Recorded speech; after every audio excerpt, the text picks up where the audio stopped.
अमल माडिक यांना पुन्हा एकदा विजयी खेचून आणला।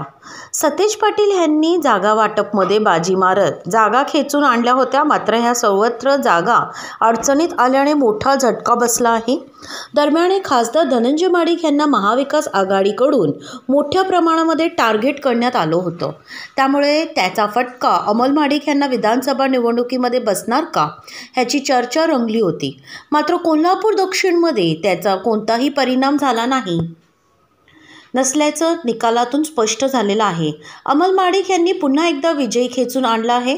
प्रियंका गांधी यांची सभा होऊनही फारसा परिणाम झालेला नाही। कोल्हापूर जिल्ह्यामध्ये महाविकास आघाडीचं पूर्वतः धुव्वा उडला असून महायुतीने जोरदार बाजी मारली आहे। कोल्हापूर जिल्ह्यामध्ये 10 पैकी 9 जागांवर महाविकास आघाडीला झटका बसला असून सर्व जागांवर महायुतीचे उमेदवार आघाडीवर आहेत। फक्त चंदगड विधानसभा मतदारसंघामध्ये बंडखोर उमेदवार शिवाजी पाटील आघाडीवर आहेत।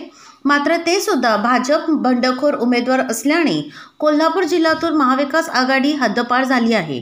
दरम्यान कोल्हापूर दक्षिणमध्ये सतेज पाटील यांना सर्वात मोठा तगडा झटका बसला असून पुतणे ऋतुराज पाटील यांचा दारुण प्रभाव झालेला आहे। भाजपचे अमल माडिक यांनी पुन्हा एकदा आमदारकी खेचून आणली आहे। त्यामुळे कोल्हापूर जिल्ह्यात पहिला निकाल कोल्हापूर दक्षिण विधानसभा मतदारसंघांमध्ये लागला आहे। अशाच आणखी बातम्या जाणण्यासाठी सिंधू स्टार चॅनल लाईक करा। धन्यवाद।